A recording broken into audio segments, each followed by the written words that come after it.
Hello, third grade. Today we're going to read chapter 15. There's no vocab for this chapter. So the last word we did for chapter 14 was the last one, vulnerable. Chapter 15, alone again. Ereth moaned softly. "Isn't that the most luscious thing you've ever seen in the whole wide world?" he asked, gazing at the salt lick. Poppy, whose eyes were fixed on the enormous owl, could hardly speak. "It's awful," she barely squeaked.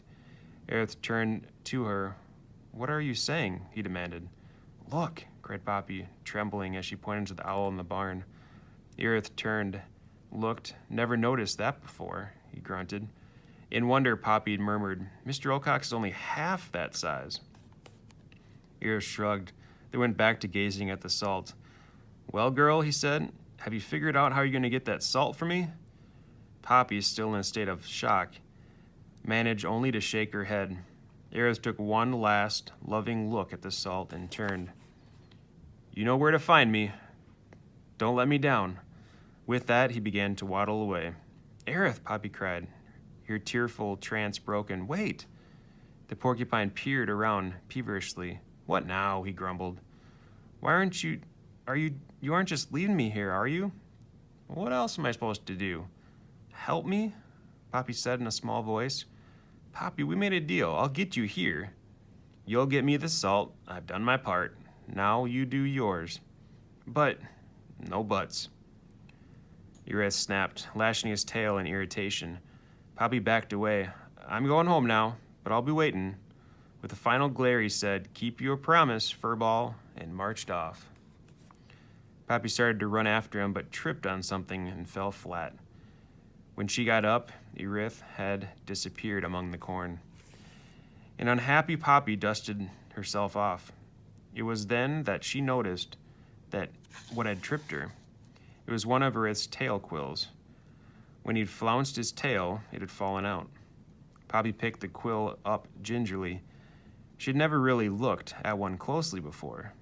It was mostly black and made of long, fused hairs, just as Ereth had said. One end was blunt, the other was sharp, and was ivory white. With fascination, Poppy examined the tiny barbs. The point, which she was unable to resist touching, was frightfully sharp. She was about to toss the quill away when she had an idea. Grasping it by the blunt end, she swished it around a few times. It moved nicely, like a sword. Poppy found a tall blade of grass, plucked it, and tied it around her waist in a sash-like fashion. With care, she slid the quill under her belt. It fit comfortably. Then she drew the quill out a few times to see if it came free easily. Though a single quill was not the full arsenal that Ereth carried, it was something. She only hoped she'd never have to use it. Reluctantly, Poppy turned her attention back to the enormous owl at the barn. The bird had not moved, but was still sitting on the perch, gazing off into the distance with huge eyes. Poppy was relieved it had not turned her way. The realization that at any moment the owl might turn and discover her made Poppy retreat to the corn. But not so far she would be unable to peer out. Once hidden, she tried to make sense of her situation. It was all very well to have reached Newhouse, but now that she'd arrived, she had no real clue to why Mr. Wilcox would not permit them to move there. All she had seen was this huge owl. Could this be the reason? Did it have something to do with that? Poppy tried to think it through. An owl of this size would be ferocious. Perhaps Mr. Wilcox was worried that this bird would steal his food. It certainly would eat a lot.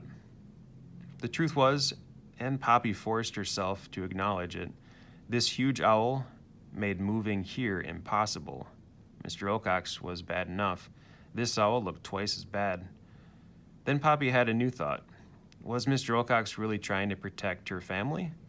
Had she been wrong about him all along?